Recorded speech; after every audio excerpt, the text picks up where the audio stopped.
Você vai acertar todas as questões de história no Enem se aplicar essa estratégia. Imagine que fosse possível você acertar todas as questões que vão cair em história esse ano, sem precisar estudar horas por semana em história. Você vai evoluir de forma rápida, passar pelos conteúdos que caem na prova e lembrar de tudo. Isso é possível se você aplicar o método pilha. São 5 passos que fazem você gabaritar a história no Enem, e eu vou te explicar nesse vídeo agora. A gente precisa começar com a letra P, que é previsibilidade. Você precisa entender a previsibilidade da prova do Enem, as questões que caem todos os anos. Você não vai estudar apenas os assuntos que mais caem, mas é essencial que você já fique ligado naquilo que mais cai na prova do Enem, para que você faça mais questões sobre esses assuntos, para que você dê uma maior atenção no padrão de cobrança. 5 grandes conteúdos caem muito na prova do Enem todos os anos, anota aí agora. O primeiro deles é Brasil Colônia. Principalmente questões que envolvem a questão negra, a escravidão, ciclo do açúcar, ciclo da mineração. O segundo conteúdo que mais cai na prova de história é a Idade Moderna, que vai desde a colonização da América pré-colombiana, passa pelo iluminismo e as grandes navegações. Entramos aí no terceiro conteúdo que mais cai, que é a Idade Média. E as questões que mais aparecem envolvem islamismo e o Império Árabe, a Igreja Medieval e as Cruzadas, renascimento comercial e urbano. O quarto conteúdo que mais cai na prova de história são conteúdos envolvendo atualidades, questões sobre patrimônio e memória, os movimentos sociais e os movimentos culturais. E o quinto conteúdo que mais cai na prova do Enem é na parte ali de Brasil, Estado Novo e a Era Vargas. Batemos a primeira etapa do método pilha, que era a previsibilidade. Agora vamos pro I. O I significa interligar o conhecimento. Se você quiser aprender história, você precisa aprender a interligar ela. Isso significa que você não pode apenas estudar um conteúdo sem pensar no outro. É por isso que eu recomendo que você sempre estude história por duas frentes, história geral e história do Brasil. Não faz sentido você ver toda a história geral e só depois da história do Brasil. Também não faz sentido você ver lá só Brasil Colônia, por exemplo, sem ter estudado a história geral.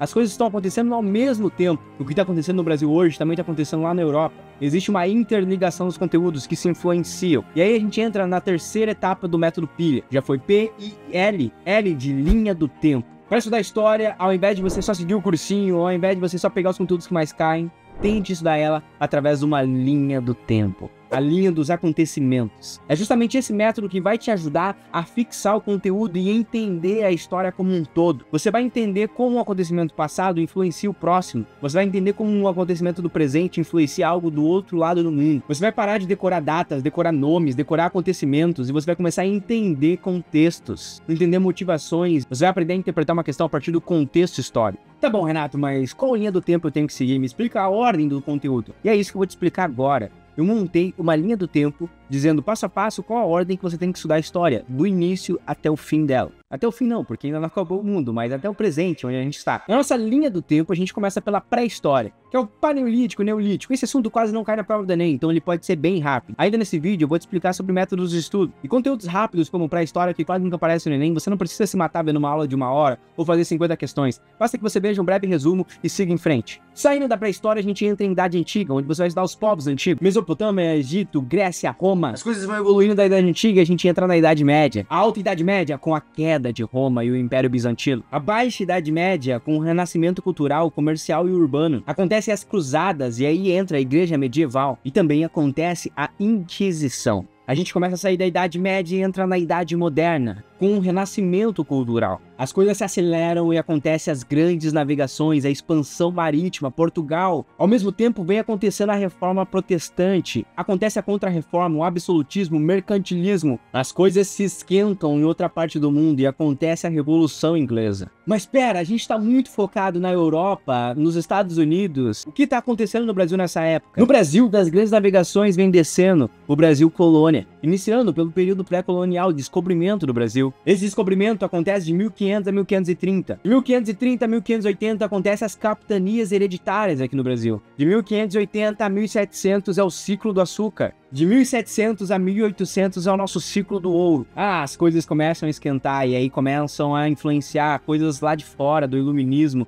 E ao mesmo tempo acontece a Inconfidência Mineira e a Conjuração Baiana. Quando você começa a entrar nessas revoltas que estão acontecendo no Brasil, a Europa está passando por por um processo de mudança, a Revolução Industrial. A gente finalmente entra na Idade Contemporânea. Da Revolução Industrial, logo depois, chega um tal de Napoleão e acontece a Revolução Francesa e inicia a Era Napoleônica. Na Idade Contemporânea ainda você vê ali o imperialismo e o neocolonialismo. Mas pera, estamos avançando muito na Idade Contemporânea. O que estava acontecendo no Brasil nessa época? Em 1808 veio a família real pro Brasil. E é aí que você começa a estudar Brasil Imperial. Em 1822 acontece a independência do Brasil. De 1822 a 1831 é o primeiro reinado. Em 9 anos, de 31 a 1840, é o período regencial. Logo seguido é o segundo reinado, e esse período é grande. São 49 anos que acontecem muitas revoltas e guerras, como a Guerra do Paraguai. Algumas revoltas internas, como Farroupilha, Sabinada, Balaiada. Até que a gente precisa dar um basta, e em 1888 acontece a abolição da escravidão. Apenas um ano depois, 89, ocorre a Proclamação da República. Você sai de Brasil Imperial e começa então o Brasil República, estudando a Primeira República e as suas revoltas. Revolução Federalista, Guerra de Canudos, Revolta do Contestado e a tal política do café com leite, será que você lembra? Então vamos avançar tanto, porque nesse período tá acontecendo algo bem importante lá na Europa.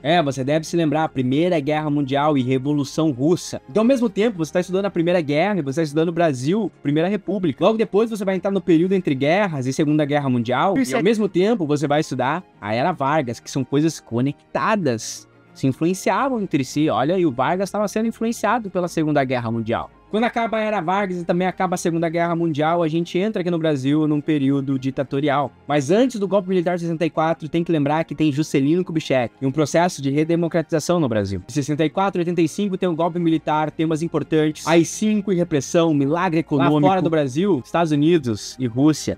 Guerra Fria. Temas específicos: descolonização da Ásia, descolonização da África. Entra o período de globalização e as novas ordens mundiais. A gente fecha o conteúdo com a história do Brasil, com a nossa nova república. E aí alguns problemas recentes da atualidade, os movimentos sociais da atualidade, e principalmente questões geográficas e geopolíticas da atualidade. Essa é a linha do tempo, do período pré-histórico até a atualidade. Se você estudar nessa ordem, vendo os contextos históricos, vai ser muito fácil entender a história. Só que veja bem, nosso método tem 5 passos: P, previsibilidade; I, interligação; L, linha do tempo; H, história. Eu quero que você estude história como se fosse uma história, igual eu contei pra você, como se fosse um filme. Maratone como se fosse uma série da Netflix. Uma ideia central de como você vai estudar história é justamente isso: você pegar as aulas e se divertir através dessas aulas. Vai assistindo, vai entendendo o conteúdo e ao mesmo tempo vai vendo como isso é cobrado na sua prova do Enem. Não estude como se fosse física, onde você tem que ficar vendo uma aulinha, anotando cada coisa ali, e depois cada questãozinha, anotar tudo que você está fazendo.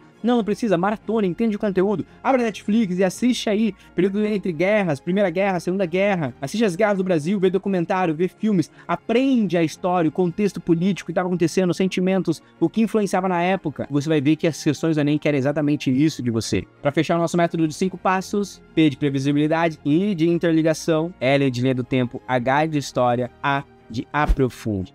E você vai aprofundar através das provas antigas que você vai fazer. Cada questão que você for fazer, você vai pegar aquele tema que caiu na prova e você vai aprofundar na cobrança dele. Então vamos dizer que você não se aprofundou muito bem no Brasil Império, Segundo Reinado. O que cobrou ali era muito específico e na aula que você viu, que você maratonou, você não entendeu muito bem. Então aquela questão vai te servir para você fazer uma grande revisão de Segundo Reinado e aprofundar através das resoluções. E assim vai servir com vários outros tópicos. Se cair algo sobre a Ásia, sobre a África, sobre o período pré-colombiano, eu não sei, eu não estudei isso, você vai aprofundar em cima das questões e entender o padrão de cobrança do Enem. Esse é o método PIL. Essa estratégia é simples e vai garantir que você domine todas as questões que podem cair na sua prova do Enem desse ano. No próximo vídeo eu vou falar de geografia. Se você gostou desse vídeo e do estilo que eu tô fazendo, do conteúdo que eu tô trazendo aqui pro canal, o seu gostei é muito bom pra mim, porque eu vou saber que você realmente gostou desse vídeo. E além disso, ativa a notificação para que você não perca o próximo vídeo que eu vou postar aqui no canal. Muito obrigado por assistir até o final. Valeu, até a próxima.